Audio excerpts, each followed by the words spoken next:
నాకు తెలిసి రేపు జనవరి 1వ తారీఖు జీతాలు వస్తాయో లేదో లేదు నాకు కూడా తెలియదు. ఎందుకంటే ఈ నెల జీతాలు, లాస్ట్ మంత్ జీతాలు ఈ నెల రాని డిపార్ట్మెంట్ ఇంకా 3 లక్షల మందికి ఇంకా జీతాలు రాలేదు, అనధికారికంగా తెలిసినటువంటి వార్త. డిఎల్ లేవు, టీఎల్ లేవు, రాష్ట్ర ప్రభుత్వంలో ఆర్థిక పరిస్థితి లేదు, రేపు 1వ తారీఖు జీతాలు వస్తాయో తెలియదు. మీ వార్నింగ్ల వల్ల, మీ అడ్మినిస్ట్రేషన్ వల్ల ఎవరికి ఉపయోగం అంటున్నాను నేను.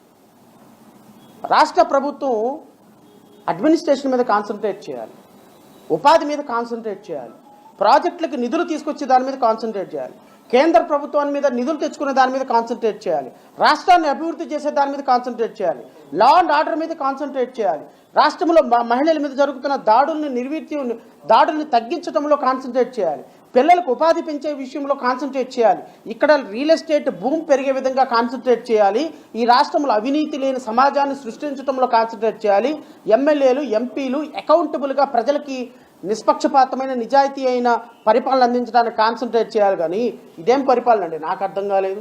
దేనికోసం మీకు 164 సీట్లు ఇచ్చింది?